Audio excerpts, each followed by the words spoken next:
In my last video, I proved without a shadow of a doubt that Wumpa League existed and was going to be released. Today, we're going to be talking about why it was likely delayed.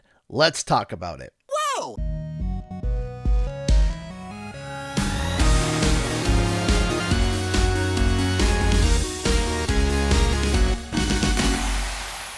What's up guys, Canadian Guy here, and back with a video that finally has set my mind more at ease about what's going on with Wumpa League.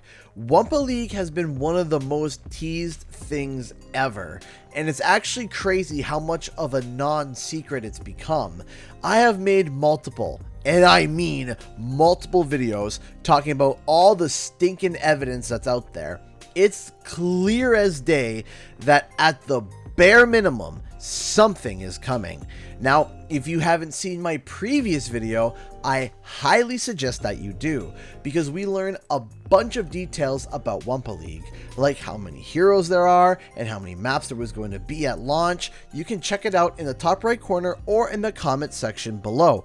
But to quickly summarize, a production and a milestone schedule was released for two projects, Crash Bandicoot 4 and Wumpa League. Everything on the Crash Bandicoot 4 schedule was on track, and everything that was meant to be public was bang on the nose, right until Crash Bandicoot 4 was released.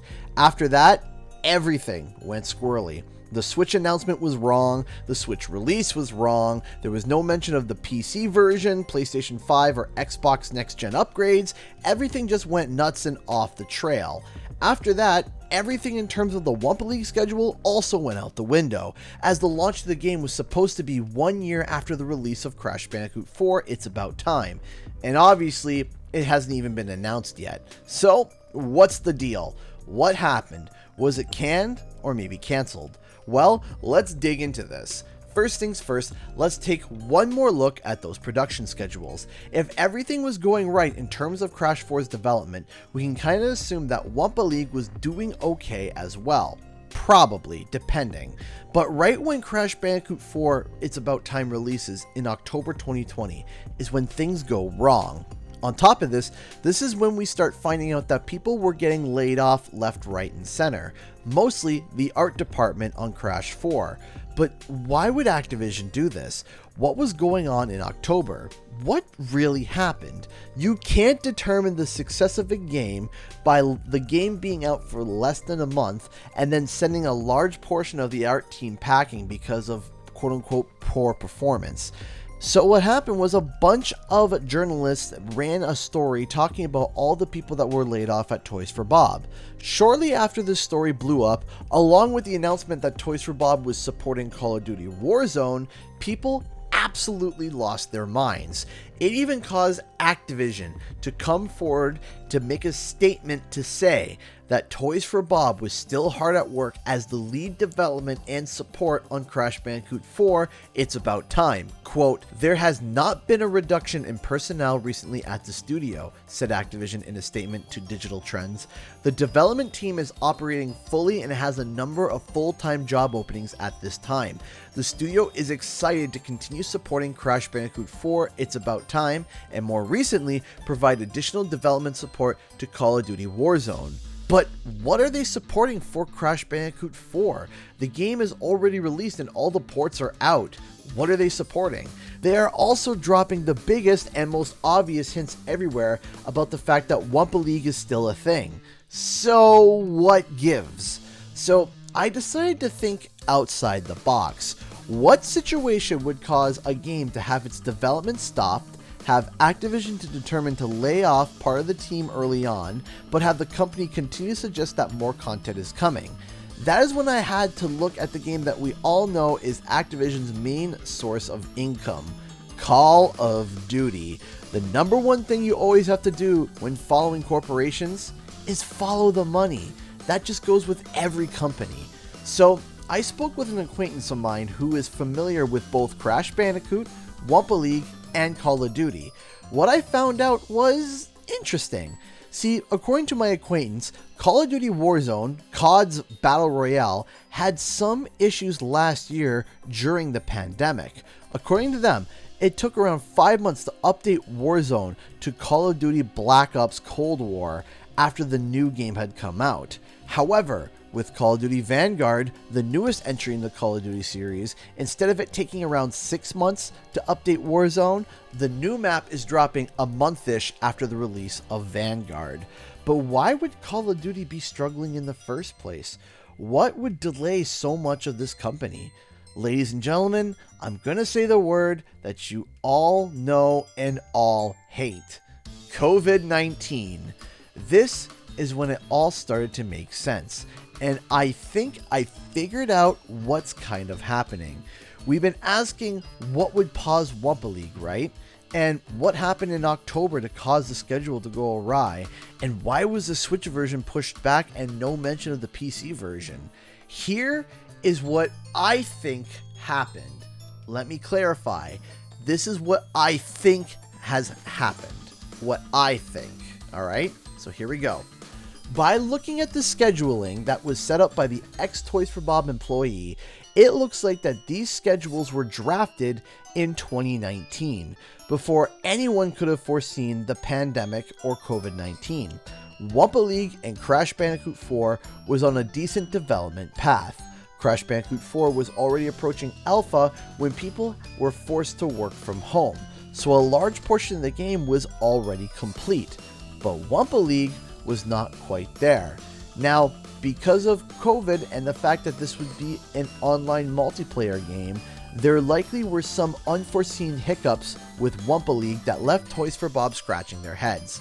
Now, before all of this, back in May 2019, Jason Schreier had reported that Call of Duty 2020, which was called Call of Duty Cold War, was under major leadership changes that caused a major amount of issues internally.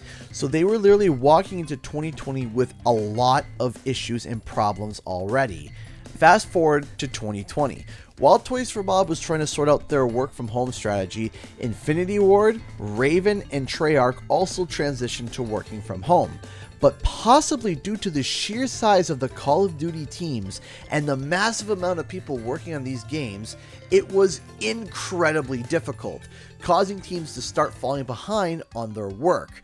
After Crash Bandicoot 4 was released in October 2020, Activision immediately grabbed Toys for Bob and threw them into support for Call of Duty Warzone because, due to the pandemic and the stay-at-home policy, everything had fallen behind schedule. As I said, Call of Duty will always have priority over everything else in Activision. However, due to the fact that Toys for Bob may have had issues with the development of Wumpa League during the pandemic, and Call of Duty falling behind because of the stay-at-home order, Activision decided to shelve Wumpa League to course-correct Call of Duty. Sadly, because of this, a large portion of the external teams at Toys for Bob did not have their contracts renewed, possibly because Toys for Bob would be working on Call of Duty until the franchise was caught up and wasn't in need for a lot of these people's expertise. Toys for Bob still had residual resources though to complete the Switch version. However, it was pushed back a couple of months due to the teams being shifted to Call of Duty.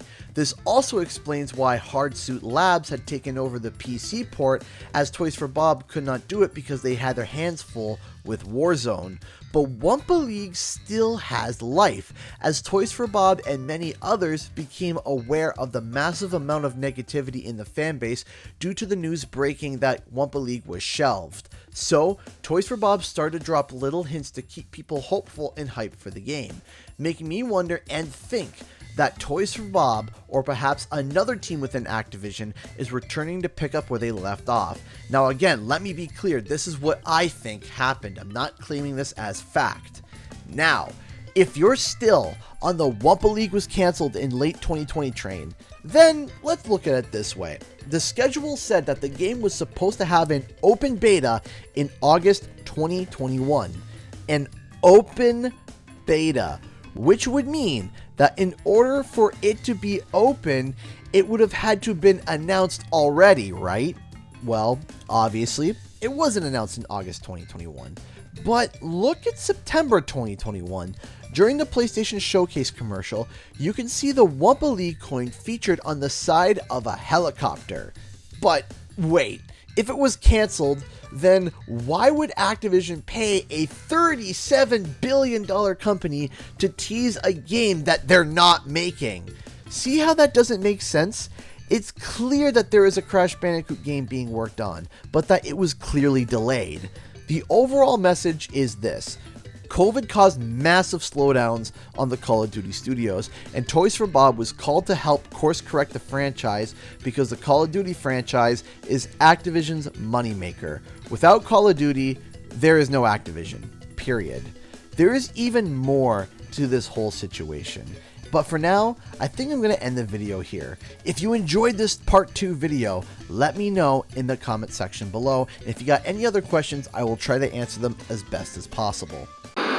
Thank you so much to all those who not only support the channel, but myself and my family. Because of your contributions, I'm able to do this full time. If you'd like to support the channel, please consider clicking the join button or becoming a Patreon with the link in the description. I also live stream every Thursday and Friday at 7 p.m. Eastern Standard Time. Come on by and say hi. Again, thank you to everyone, and I'll see you guys in the next video and or live stream.